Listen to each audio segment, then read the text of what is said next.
नम्रता पूर्वक अपनी शक्ति को अपने अंदर समा लेना चाहिए। ये कार्य कठिन नहीं सहयोगियों के लिए, सहयोगियों के लिए बिल्कुल कठिन है।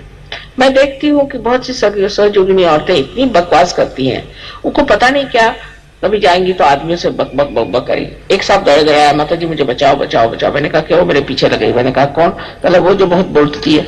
अरे मैंने कहा बोलती है बहुत? हाँ। कहले माँ मुझे बचाओ, तंग आ गया। तो आकर के मेरे कमरे में छिप।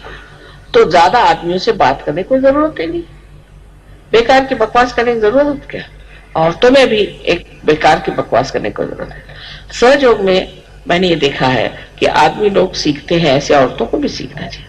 सहयोग क्या है, इसके चक्र क्या है, कौन से चक्र से आदमी चलता है, कौन से चक्र से उसकी क्या दशा होती है, क्या होती है, इसका पूरा ज्ञान होना चाहिए। ये सब आदमी सीखेंगे तो औरतें पीछे रह जाए। ये सब औरतों को सीखना चाहिए। अब पुरुषों की बात कहना है तो श्री रामचंद्र का हमारे सामने आदर्श है। मुझे लगता है कि इस मामले में मुसलमानों ने हमारे ऊपर बड़ा गजब किया हुआ है। मैं उनको बुरा नहीं कहती, उनके देश में ये बात नहीं है। जैसे आप अगर रियाद जाएं तो कोई मुसलमान आपके ऊपर आंख उठा के देखेगा, मैंने नहीं देखा किसी को। कोई औरत होगी उसकी बड़ी इज्जत करेगा। रास्ते से अगर कोई जा रही है औरत तो वो मोटर रोक लेगा। वहां औरतों की इतनी इज्जत होती है। और हमारे यहाँ जो है पता नहीं क्या होगा, इनका ऐसा उल्टा असर पड़ा है कि हम लोग सोचते हैं कि औरतों को बिल्कुल एक उपभोग की वस्तु, हर औरत की तरफ देखना चाहिए, गर्दन मुड़ जाएगी और देखते रहेंगे। हर स्त्री की ओर नजर डालना ये महापाप और सहयोग में निषिद्ध माना जाता है, बिल्कुल निषिद्ध है। इससे आपकी आंख खराब हो जाएगी पहली चीज, और सहयोग में तो और भी नुकसान हो जाएगा। और अगर वो नहीं हुआ तो अंधे भी हो सकते। कभी कभी मैं देखती हूँ कि लोगों की आंख वैसे कट कट कट कट घूमती रहती, बात एक से करते रहेंगे और आंख घुमाते रहेंगे। अब औरतें भी सीख रही, इससे सबसे बड़ा जो नुकसान होता है वो आपका चित्त है। आपका जो चित्त है वो इधर उधर चल बिचल हो रहा है। वो चित्त अगर चल बिचल होगा तो आत्म साक्षात्कार का क्या फायदा होगा? क्योंकि जो चित्त एकाग्र नहीं होगा वो कार्यान्वित नहीं हो सकता। एकाग्र चित्त ही कार्यान्वित होता है। एकाग्रता को साध्य करना चाहिए। अब विदेश में ये बीमारी बहुत ज्यादा आदमियों को है, औरतों को भी है पर आदमियों को ज्यादा है। तो मैं मुझसे पूछा माँ ये बीमारी, वो अपने जैसे नहीं है, वो इसको कोई बड़ी अच्छी बात नहीं समझते, इसको गंदी चीज समझते। जब से सहयोग में आए सोचते माँ इसको भी इलाज बता। तो मैंने कहा बेटे देखो, तुम लोग सिर्फ जमीन की तरफ देख के चलो और 3 फुट से ऊपर देखने की जरूरत नहीं, उससे ऊपर देखने की जरूरत नहीं, और जमीन पे देख के चलो। तो सहयोगी आप पहले पहचान लेंगे। किसी भी आप देश में जाए परदेश में, वो आंख नीचे करके चलता है। 3 फुट तक सब अच्छी चीजें दिखाई देती है। फूल भी 3 फुट तक होते हैं, बच्चे भी 3 फुट तक होते हैं, उससे ऊपर देखने लायक है क्या? इस तरह से अपने चित्त को कंट्रोल करना चाहिए।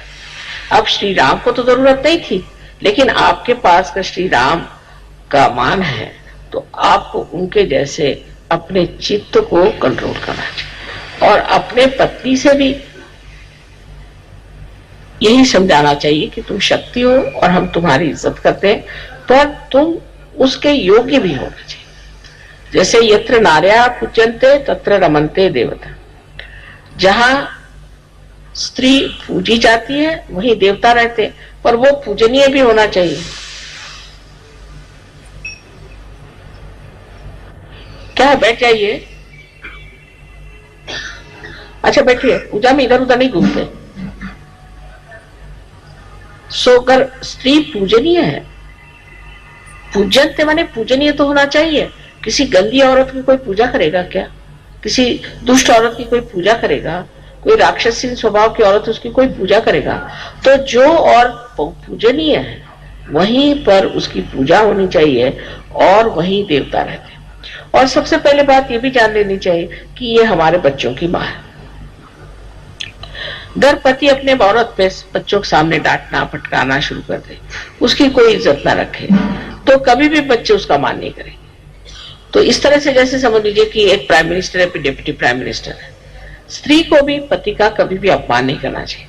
तो प्राइम मिनिस्टर से डिप्टी मिनिस्टर पे, प्राइम मिनिस्टर पे सत्ता आती है, फिर वो सत्ता बच्चों में भी आ सकती है।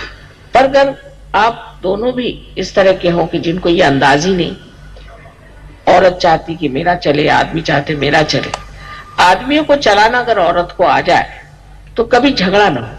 लेकिन ये समझना चाहिए कि आदमी को चलाना बहुत ही आसान चीज है, क्योंकि बिल्कुल बच्चों जैसे होते हैं, उनको चलाना बहुत ही आसान है। उनका स्वभाव बच्चों जैसा होता है, भोले भाले होते हैं। उनको बेकार की बातों से परेशान करने से आप चला नहीं सकते, लेकिन उनको भी एक बच्चों जैसे माफ कर दिया जाए। अब बाहर जाते हैं, सबसे लड़ाई झगड़ा करते हैं, आफत उनकी रहती है। घर में आके बीवी पे नहीं बिगड़ेंगे तो बाहर वालों पे बिगड़ेंगे, तो मार खाएंगे। चलो बीवी बिगड़ गए, चलो छोड़ो, क्या है। इस तरह की जब तक स्त्री की भावना पति के तरफ नहीं होगी, तब तक आपस में सामंजस्य नहीं आ सकता, प्यार नहीं आ सकता। लेकिन पति को भी चाहिए कि अपने पत्नी को क्या चाहिए क्या नहीं चाहिए इसका विचार है।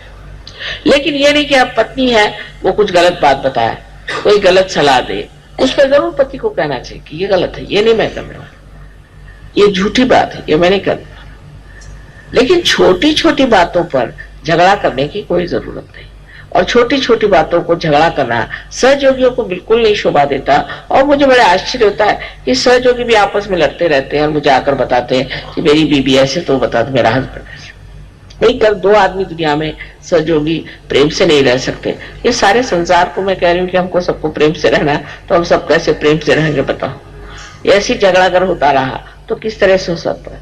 तो पहली चीज है कि पति को पूरी तरह से एक, जिसे कहते हैं कि पत्नी के प्रति जागरूक रहना चाहिए, और ये जान लेना चाहिए कि सारे संसार की औरतें जो हैं आपके लिए माँ बहन के बराबर। ये अगर सहयोग में आकर नहीं हुआ तो आपका कहीं भी नहीं हो सकता।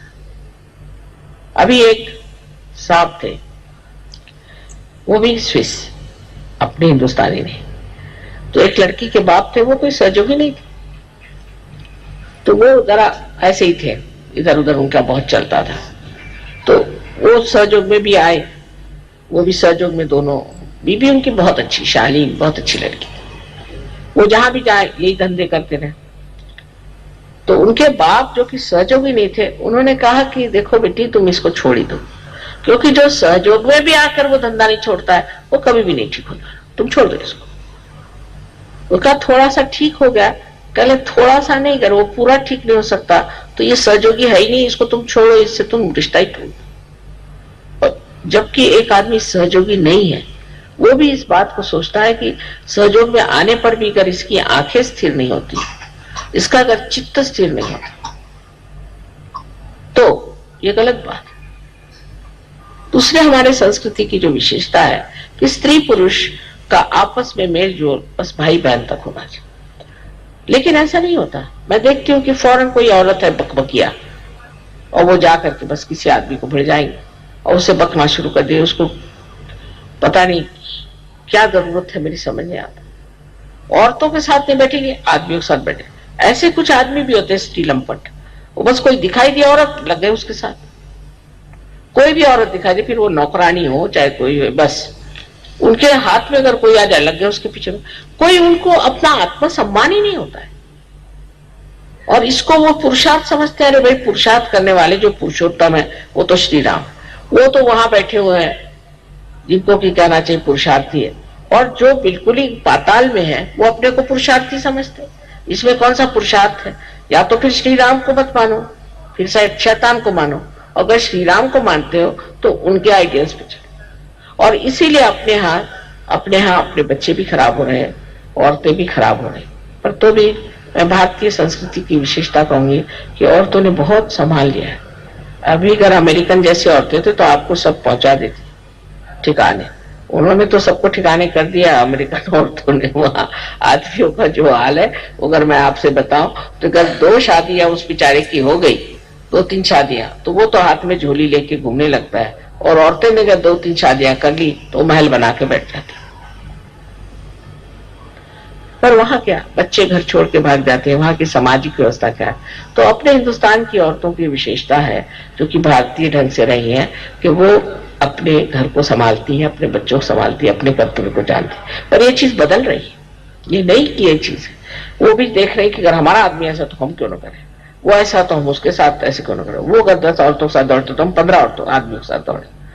इससे आप कोई अगर गंदे काम करता है, वो अगर नर्क में जा रहा है तो मैं उससे पहले नर्क में जाऊंगी, इस तरह की बातें औरतों को करना चाहिए। और धर्म की धुरा जो है वो स्त्रियों के हाथ में, स्त्री को संभालना है, स्त्री को ही पति को धर्म के रास्ते पे लाना है, समझा करके बुझा करके उसको अपने पास रखना।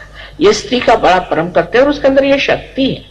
और अगर वही स्वयं धर्म पे बैठी नहीं, धर्म में सबसे बड़ा धर्म है क्षमा। क्षमा करना अगर स्त्री में ना आए तो वो कोई सा भी धर्म करे उसे फायदा नहीं। पहली चीज उसमें क्षमा होनी चाहिए। बच्चों को क्षमा करना, पति को क्षमा करना, घर के नौकरों को, चाकरों को, सबको आश्रय देना, ये स्त्री का कर्तव्य। तो कुछ ऐसा आ जाता है, आप देखो कि जो हम भी कार्य कर रहे हैं, ये राम भी नहीं कर सकते थे, कृष्ण भी नहीं कर सकते थे, ईसा मसीह भी नहीं कर सकते थे। अगर राम होते तो बस वो शिरच्छेद कर देते सबका, सबको मारी डालते, कहते चलो जाओ तुम बेकार, तुम अधर्मी हो, तुम औरतों के पीछे में भागते हो, तो स्त्री लंपट हो, चलो। तो जाने कितने लोगों को पहले ही खत्म कर देते। दूसरे अगर कृष्ण आते तो वो सुदर्शन चक्र चलाते, वो भी गड़बड़ हो जाती। ईसा आते तो अपने को क्रूसिफिक्शन पे चढ़ा लेते।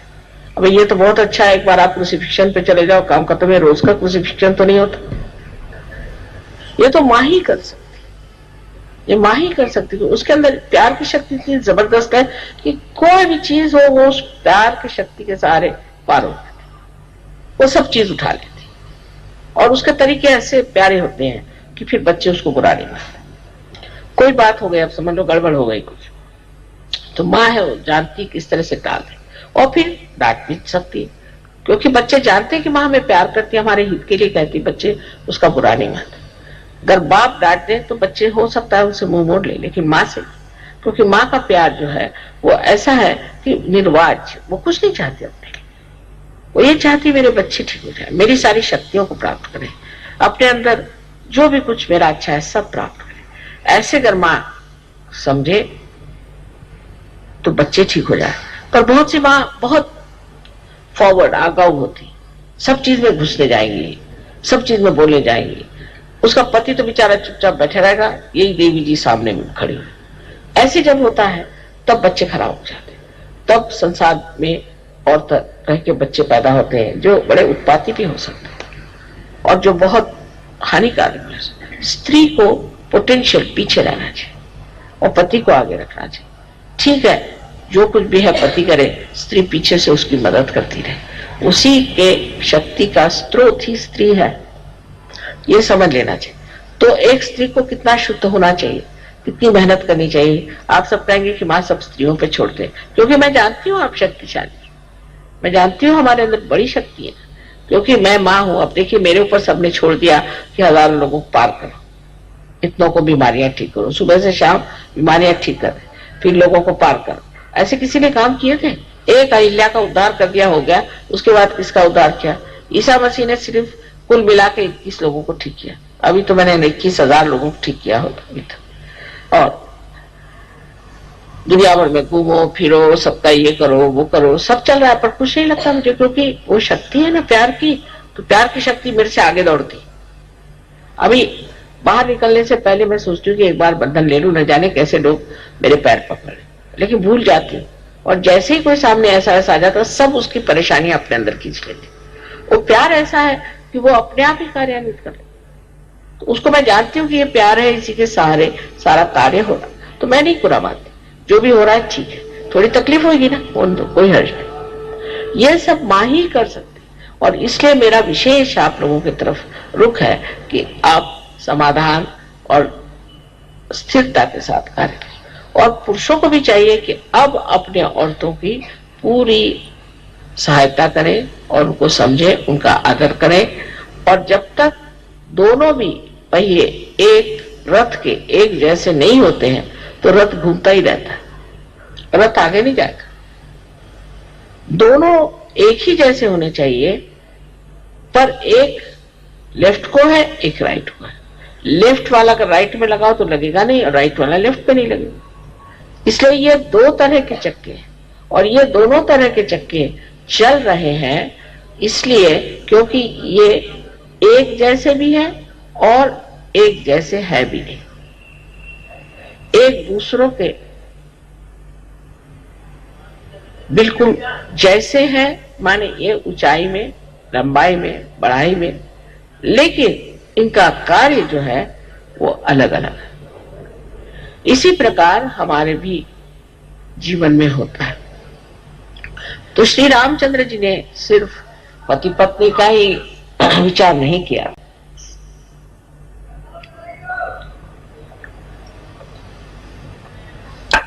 बच्चों का और अपने कुटुंब व्यवस्था का ही विचार नहीं, अपने भाई बहन, माँ बाप, सबका विचार रखा, जैसे एक मनुष्य को होना चाहिए। और उसके बाद उन्होंने समाज का भी विचार रखा, जन का विचार रखा, देश का विचार रखा, राज्य का विचार रखा। जैसे कि एक मनुष्य की सारी ही गतिविधियां होती हैं, वो सारी गतिविधियों में उन्होंने दिखाया कि मनुष्य को किस तरह से होना चाहिए। जो मनुष्य अपने पत्नी को इतना प्यार करता था और जो जानता था कि वो संपूर्णतया शुद्ध है, उसको उन्होंने त्याग दिया। आजकल तो पत्नी के नाम ये बनाओ, पत्नी को वो चाहिए, पत्नी को ये करना है और ये बनाना है, और कर कहा जाए कि गरीब को थोड़ा सा 2 पैसा नहीं देगा, नहीं तो अपने बच्चों को दो, नहीं तो नेव्यूज को दो, तो ये करो। मतलब राजकीय लोगों की बीमारी है। और इन्होंने अपनी वो पत्नी की जो स्वयं साक्षात देवी स्वरूप अत्यंत शुद्ध थी, उसका तक त्याग कर दिया। तब फिर हमें सोचना चाहिए कि हमारे जो ममत्व है और रिश्तेदारी है कि ये मेरा घर, ये। और कुछ लोग तो अब जैसे विदेश में पहले पत्नी पति का ठीक नहीं होता, अब जो ठीक हो गया तो सहयोग में है कि वो पत्नी सब कुछ हो गई। हमारे यहाँ कम से कम 4 या 5 लीडर्स पत्नी के वजह से निकल गए, क्योंकि पत्नी ठीक नहीं हुई, पति ठीक थे। पत्नी ने पढ़ा पढ़ा कर विचारों का सत्यानाश कर दिया। कम से कम 5 लोग पत्नियों की वजह से भाग निकले।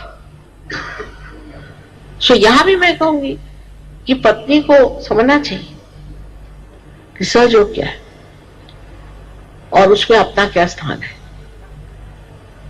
और पति को भी ऐसे मामले में पत्नी से जरा सा भी नहीं सहमत होना चाहिए।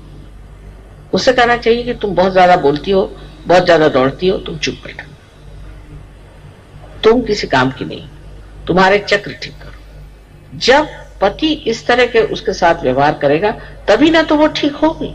पर यह कि उसके चक्र खराब तो मेरे भी चक्र खराब हो जाओ। उसने कहा कि चलो तुम ये करो तो मैं वो करूं, कर पत्नी ने कहा कुछ पैसा मार लो तो पैसा मार लेते। सहयोग में आने पर भी उस सूक्ष्म अपनी जो खराबियां चिपक जाती, उधर आपको बहुत अच्छे से ध्यान देना चाहिए। तो आज श्री राम के इसमें हमें हनुमान जी का तो जरूरी विचार करना चाहिए कि हनुमान जी किस तरह से एक श्री राम के दास थे और किस तरह से उनकी सेवा चाकरी में लगे रहते और हर समय उनके ही सेवा में रहने से ही वो जानते थे कि उनका पूरा सार्थक हो जाए। उनके जैसी वृत्ति भी सहयोग में हमें अपनानी चाहिए। इसका ये नहीं मतलब कि आप मेरे लिए खाना बना कर बेचे, बिल्कुल भी नहीं, क्योंकि मैं तो खाना खाती नहीं हूँ और मुझे खाना बना करके और परेशानी में आप लोग डाल देते, इसलिए ये बना के भेज दिया, उसे वो बना के भेज दिया। भाई भगवान को कहते हैं ना कि सिर्फ भूख दिखाना चाहिए, और जो खाता नहीं भगवान उसको क्यों परेशान करना खाने से। खाना नहीं चाहिए, कुछ नहीं चाहिए। क्या चीज चाहिए? तत्पर सेवा करने में तत्परता चाहिए। हनुमान जी कोई खाना बना के भेजते थे क्या श्री रामचंद्र जी को? ये दिल्ली वालों ने मुझे इतना परेशान किया खाना बना करके कि मैंने अब शर्त लगा दी कि तुम लोग अगर खाना बनाओगे तो मैं आऊंगी ही नहीं दिखे। जो चीज करनी है वो करो। ये तो बेकार की चीज है जो आदमी खाना नहीं खाता उस पर जबरदस्ती आप खाना खिला रहे हैं। या जिस आदमी को कोई नहीं कहीं चूड़ी लेके आ गए तो कहीं कुछ लेके आ गए, कोई चीज की जरूरत नहीं, तुम्हारे माँ को भरा पड़ा हुआ है, मैं तंग आ गई सब चीज। इतना मैं कहती कि मुझे कोई चीज मत लाओ, बस फूल ही लाओ और कुछ नहीं चाहिए, फूल बहुत हो गया। और फूल भी जब लगाएंगे तो 1000 रुपए की मत लगाओ भाई, सर्वसाधारण आज तो इतना कोई ज्यादा नहीं किया। तो कभी कभी तो मैं घबराई जाती हूँ जितने फूल तुम लोग लगाते।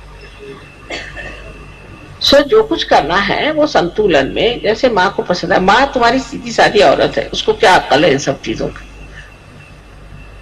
तो खास करके अब ये कहना है कि आपको हनुमान जी से सीखना है कि वो सेवा में तत्पर। सेवा में तत्परता क्या हो? अब मेरी तो कोई ऐसी खास सेवा नहीं है, क्योंकि हट्टी कट्टी हूं मैं, मुझे कुछ जरूरत नहीं खास सेवा की। पर जो मेरी सेवा करनी तो सहयोग की सेवा करनी, सहयोग में जो सेवा करेंगे वही मेरी सेवा हो। कितने लोगों को आपने रियलाइजेशन दिया, कितनी औरतों को आपने रियलाइजेशन दिया, कितनों को आपने पार कराया, कितनों में आपने इंटरेस्ट लिया। जैसे ही कोई आ जाता है प्रोग्राम में, तेरे अंदर ये भूत है, तेरे अंदर ये भूत है, बस उसके पीछे पड़ गए, वो भाग गए। मैंने एक साहब से पूछा, साहब आप बड़े से पार हो गए थे, आप सहयोग से क्यों भागे? कल जाते साहब तो बता, तुम्हारे अंदर 3 भूत बैठे। अभी नंबर भी उन्होंने बता दिया। मैंने कहा आपने विश्वास क्यों कर लिया? पहले वो तो वहां के बड़े महारथ ही लग रहे थे, दौड़ दौड़ के बता रहे थे कि आपके अंदर 3 भूत है। अब वो कौन साहब थे कौन नहीं, वो तो भाग खड़े हो गए। सहयोग के अंदर में हनुमान जी की जो बात है वो सीखना है कि हम तत्पर है, राम काज करने को तत्पर। काज कौन सा है हमारा? मेरा काज है सहयोग, मेरा कार्य है सहयोग। कुंडलिनी का जागरण करना, लोगों को पार करना, उनके अंदर शांति लाना, प्रेम लाना, प्रेम की बातें करना, उनसे अपने सहयोग के बारे में सारे चक्र आदि का वर्णन करना, उनको जो चाहिए सो समझाना। अब जब ये कह दिया तो लेक्चरबाजी बहुत होती है। हमारे यहाँ तो कुछ लेक्चर, इतने लेक्चर देने लग गए थे कि मैंने कहा भैया अगर आपने इसको लेक्चर को बंद नहीं किया तो सहयोगी खत्म हो जाए। लोगों ने कहा माँ 2-2 घंटे लेक्चर देते हैं, फिर आपका हम भाषण भी नहीं सुन पाते, आरती भी नहीं कर पाते, ऐसी घर जाना पड़ता। फिर उनका लेक्चर बंद करवाए। वो कहने लगे कि मैं जाता हूँ तो पता नहीं क्या हो जाता, मेरा मन करता मैं लेक्चर ही दे दूं, इसको कैसे ठीक है? मैं कहा भाई देखो मुंह में एक सुपारी रख लो, तो वो पूछते कितनी बड़ी रखो? मैंने जितना बड़ा मुंह उतनी बड़ी रखो। तो मैंने कहा जब आपको ये भी नहीं पता कितनी बड़ी सुपारी रखो तो आप सहयोग पे बात क्या करते? इसकी भी तो आपके पास अकल नहीं। तो सहयोग पे बात करना लोगों को बहुत अच्छा, मतलब लेक्चर देना, जैसे एक प्लेटफॉर्म मिल गया है, बस माइक मिल गया, चले माइक पे बोलना, माइक तो छूटता नहीं, फिर एक बार माइक पकड़ लिया तो छूटता नहीं। ये भी एक नई बीमारी। अब उसमें समझ ये लेना है कि काहे को लेक्चर देना, माँ के इतने लेक्चर हैं भाई, यही सुनो। तो अब जब भी फंक्शन आप लोगों का यहाँ ये हो, उसमें आप मेरा एक चाहे तो वीडियो लगा दो, चाहे तो मेरा टेप सुना दो, उसके बाद उनको कागज पेंसिल दे दो कि भाई तुमको जो कुछ लिखना है लिखो, कोई प्रश्न हो बता दो, और उसके बाद में उनकी जागृति कर दो और उनसे कहना कि नेक्स्ट टाइम आपको जो कुछ प्रॉब्लम है लिखे लाइए। तो शुरू उनका जो प्रॉब्लम है, किसी बीमारी है, किसी को तकलीफ है, कुछ है। अब ऐसे भी लोग हैं कि जो एक आदमी है, अब वो कलकत्ते भी आएगा किसी को ठीक करने, वो जाएगा, उसको जाना हो तो अब लोग बुला रहे हैं कि तुम वहां चलो ठीक करने के लिए रशिया में। एक ही आदमी हनुमान जी जैसे दौड़ता रहे, इधर से उधर, उधर से उधर, बस। सब लोग आप ठीक कर सकते हैं, सब लोग आप लोगों को ठीक कर सकते हैं, सब औरतें ठीक कर सकती हैं, आदमी ठीक कर सकते हैं, पर कोई हाथ ही नहीं डालता। लेक्चर देने से यह है कि सब लोग देखें कितने लोगों को बीमारी ठीक करते। पता नहीं क्या बात है कि एक ही आदमी अभी तक सारे हिंदुस्तान में है जो लोगों को ठीक कर सकता है। हालांकि लंदन में कम से कम 15-20 लोग हैं जो लोगों को ठीक करते हैं, फ्रांस में लोग हैं वो लोगों को ठीक करते हैं। तो ये ठीक करने का तरीका क्या है, ये सीख लेना चाहिए और बंधन लेकर के ठीक करना चाहिए लोगों। उसके लिए अब आप क्या बाहर से बुलाएंगे लोगों, और आप सहयोगी किस दिन के लिए? आप बैज लगा के घूमते हैं, आप ठीक भी नहीं कर सकते, फिर बैज उतार दो। अपने को भी नहीं ठीक कर सकते, अपनी भी बीमारी नहीं ठीक कर सकते, तो दूसरों क्या ठीक करो? तो ये बात होनी चाहिए कि सबको ठीक करने का इलोधार जो है उसकी सबको शक्ति दे दी गई, उसको आप लोग सीख लें, उसको मास्टर करें। और अब बजाय इसके कि कलकत्ते कोई आए, कलकत्ते से लोग जाए दूसरों को ठीक करने, इसमें हिम्मत की जरा सी बात है, कुछ नहीं होने वाला तुमको। तुम न तो कोई बीमार हो सकते हो, न कुछ हो सकता है। जो लोग जितना सहयोग में कार्य करेंगे उतने गहरे उतरेंगे, क्योंकि जैसा पेड़ है वो जितना फैलेगा उतना ही गहरा उतरेगा।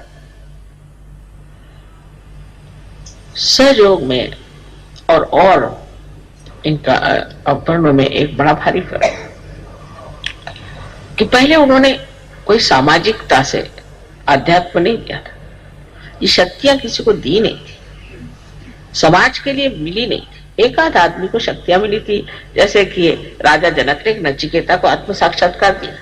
लेकिन अब तो आप सबके पास ये शक्तियां प्राप्त है, बस इसको ऐसा बढ़ाइए कि आपको कोई भी चीज की जरूरत ही ना रह जाए। आप अपनी तबीयत ठीक कर लीजिए, दूसरों की तबीयत ठीक कर लीजिए, आप सहयोग समझ लीजिए, सब कुछ आपके पास है। लेकिन अभी भी आपका चित्त पता नहीं कहां घूम रहा है, आप लोग पता नहीं किस चीज के पीछे में भाग रहे हैं कि अभी आपने इस चीज को पकड़ा ही नहीं। सहयोग में सबके लिए सिर्फ वरदान के सिवा कुछ है, आपको कोई चीज की भी कमी नहीं रह जाएगी। पर आप सहयोग के लिए कुछ करें तब तो ना, और नहीं करते तो भी वरदान मिलता है। जिसको देखते हो वो बिजनेस बढ़ गया, किसी की नौकरी बढ़ गई, किसी की ये हो गया, किसी की वो हो गया, सबको कुछ ना कुछ चीज मिलती ही जा रही है। कोई भी उनको त्याग नहीं करना पड़ा। एक तो हम आपसे बताएं कि जब ये फ्रीडम का हुआ था कि देश को फ्री करना है, तो हम ही को लोगों ने कितना सताया था, बर्फ पे लिटाया, इलेक्ट्रिक के शॉक दिए, हमारे पिताजी जेल में गए कितनी बार, माँ जेल में गई, हम लोगों के घर बिक गए, हम लोग झोपड़ियों में रहने लग गए, मोटरें बिक गई, कितना सैक्रिफाइस किया। अरे वैसा तो कुछ करना ही नहीं है आपको। पर सब लेना ही लेना नहीं होना चाहिए, देना भी होना चाहिए। अगर एक दरवाजा खुला है तो दूसरा दरवाजा भी खोलना चाहिए। एक ही दरवाजा खोलने से नहीं होता। सब बताएंगे माँ मेरा ये भला हो गया, मेरा वो भला हो गया, तुमने किसका भला किया? इस चीज पर ध्यान देना चाहिए कि हमने कौन सा भला काम किया। पर नेतागिरी के लिए बहुत झगड़े कि कौन नेता हो, ये बड़े झगड़े। सब बना बनाया स्टेज है, आप नेता पे आपको जान लेना चाहिए कि ये सब माँ का खेल है। किस दिन आप नीचे गिर जाएंगे वहां से आपको पता होना चाहिए। खासकर औरतों को तो बिल्कुल ऐसे चक्कर में आना ही नहीं चाहिए, उनको फौरन ऊपर से नीचे गिरना पड़ेगा। और आदमियों को भी समझ लेना चाहिए कि इसमें नेता वेता कोई है नहीं, ये सब माँ ने बनाया हुआ खेल है, और इस चक्कर में आना ही नहीं। मैंने कह दिया अच्छा चलो लीडर्स आ जाए, काय के लीडर्स और काय करके, सब एक खेल बनाया माँ ने। इसमें लीडर्स वीडर्स कोई नहीं है, सिर्फ यह है कि देखा जा रहा है कि आप कितना तौल सकते हो। अगर आपके अहंकार चढ़ गया तो गए आप, वो फौरन दिखाई दे। सहयोग में कोई चीज छिपती नहीं, सब चीज सामने आ जाती। मैं कुछ कहूं या ना कहूं, वो अपने आप मुंह पे ताला लगा के उतर आते अपने आप। हम लीडर है, देखा क्या कल मुंह में ताला लगा लिया, भाई क्यों? पहले हमने ये खराब काम कर। तो लीडर पे और जिम्मेदारी आ जाती है कि हम और अच्छे और नम्र और मीठे और प्यारे बन जाए, और सबको मिला के सबकी पूछ करके सबके से चले। अब ये सब चीजें आज रामचंद्र जी के विशेष दिवस पर हमें मानना चाहिए कि उन्होंने जो कुछ भी जीवन में करके दिखाया, उसका कुछ भी अंश हम करके दिखाया तो माँ के जीवन को भी चार चांद लग जाएंगे। उन्होंने इतने दिन वनवास किया, वनवास में रहे, जंगलों में बगैर कुछ पहने हुए घूमे फिरे, कितनी मेहनत करी, और सिर्फ अपने पिता की आज्ञा मानने के लिए उन्होंने कार्य किया। अब मेरी आज्ञा मानने के लिए आप लोग सिर्फ कोई वनवास जाने की जरूरत नहीं, आपको नंगे पैर घूमने की जरूरत नहीं, भूखे रहने की जरूरत नहीं, कुछ नहीं करने की जरूरत, सब व्यवस्था है। लेकिन सहयोग में आपको लोगों को ठीक करना आना चाहिए, लोगों की बीमारियां ठीक करनी आनी चाहिए, और आपको सहयोग के बारे में सब कुछ मालूम होना चाहिए। और सबसे बड़ी जाननी चाहिए चीज कि सहयोग ये प्रेम है, ये प्रेम की शक्ति जो कार्य करा है और कोई नहीं, और उसी से सब लोगों का भला हो सकता है। ये कोई एक आदमी के लिए नहीं है, एक विशेष लोगों के लिए नहीं है, ये कोई एक देश के लिए नहीं है, ये है सारे विश्व के लिए। तो एक ये भी देखना चाहिए कि हमारा चित्त कैसा है, कहाँ जाता है। बार बार करके हमारा चित्त जाता है, उसको चित्त को निरोध करना चाहिए, रोकना चाहिए। उसमें आत्मा की शक्ति पूरी तरह से भरनी चाहिए और मनुष्य को एकाग्र होकर के हर कार्य को करना चाहिए। भक्ति भाव से, प्रेम से अगर जो करेगा वो बहुत गहरा उतरेगा, और नहीं तो ऐसे ही कचरा बहुत होता है, और कचरे का जो अंत होता है वो भी आप जानते हैं। तो आपको अगर कचरा बनना है और आप अपने को बहुत विशेष समझ रहे हैं कि हम बड़े अच्छे हैं, हम तो ये कर लेते वो कर लेते, तो पहली चीज है कि नम्रता रखो, मेरे प्रति नहीं सबके प्रति नम्रता से बात करो और प्रेम से बात करो। देखना यही जो मनुष्य आज एक मानव है, बेकार चीज है, वही सहयोग में आते साथ कमल जैसे खिल जाता है और उसका सुगंध चारों ओर फैलता है। लोग मुझे आके फौरन बता देते, माँ ये आदमी है ना कमाल का, ये बस ऐसे आदमी। ऐसे ही आप लोग सब काम करें तो मर्यादा पुरुषोत्तम के लिए जैसे लोग कहते कि कमाल के, ऐसे आपके लिए भी कहें। सबसे बड़ी चीज है कि मेरे लिए तो आप ही राम का मंदिर है और आप ही इस मंदिर को अपने अंदर बनाए और उसकी पूजा हो और उसको संभाले, उसको देखें और अपने आत्मसम्मान के साथ रहे, अपने आत्म साक्षात्कार का पूरा फायदा भी उठा रहे और उसी के साथ उसकी पूरी इज्जत और उसके प्रति भक्ति होनी चाहिए कि अब हम आत्म साक्षात्कारी, हम ऐसे कैसे कर सकते, हम योगी हैं, हम नहीं कर सकते, हमसे नहीं हो सकता, ये गलत काम। और आप देखिए कि एकदम आशीर्वाद उसी के साथ आ जाए, एकदम उसी वक्त। ये तो रोकड़ा देवी नाम रखा है लोगों ने मेरा, कि हमने बस तय कर दिया और फौरन उसको आ गया। इतना इसका परिणाम, इसका लाभ सबको हो रहा है। सिर्फ उस लाभ के अनुसार आप भी दुनिया को लाभ दें, जैसे कि श्री राम ने अपनी सारी शक्तियां इसमें लगा दी कि जन का हित हो, संसार में एक आदर्श पुरुष की एक मूर्ति बन जाए जिसको लोग देखें। जिस वक्त ये हमारे अंदर घटित हो जाएगा, आपको आश्चर्य होगा कि आप सब के सब कहां से कहां पहुंच जाएंगे। आपके अंदर कोई बीमारियां नहीं रहनी चाहिए, सब बीमारियां चली जानी चाहिए। उसको साफ कर दीजिए, जो आपकी आदतें हैं उसको आप बदल दीजिए, जो जरूरत है वो खाइए, जो जरूरत है उतना बोलिए, सबको आप देख ले रहे और इसके लिए अपने अंदर आप मनस, जिसको कहते हैं कि इंट्रोस्पेक्शन, अपने और देखना, अपने और देखना, अंतर निरीक्षण, जिसको कि देखते रहना, क्या करा मैं, कि ये क्यों करा, मैं वो क्यों करा, मुझे क्या करने की जरूरत है, इसकी कोई जरूरत नहीं, मैं सहयोग हूं, मैं ऐसा क्यों करा, मेरा ये कहां जा रहा दिमाग, रुक जाओ। पूरी समय इस तरह करने से ही आप ध्यान में हो जाए और स्वयं आपकी कुंडलिनी इससे बहुत संतुष्ट होकर और आपको ऐसा आनंद प्रदान करे कि आप कहेंगे माँ ये क्या मिल गया हमको। लेकिन जब आप इसमें फिसल पड़िएगा फिर आप जानिएगा ये चीज क्या है। बस इसमें फिसल पड़ना है, तभी तक की थोड़ी बहुत मेहनत है।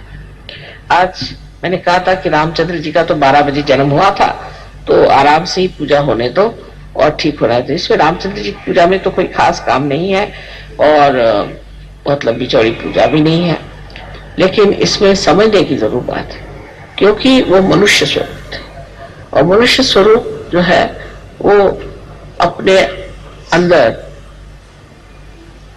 जो मनुष्यता है, जिससे हम चीज को समझते हैं, इससे हमारे बुद्धि में, हमारे जिज्ञासा में और हमारे विचारों में परिवर्तन आ जाए, वो चीज श्री राम है।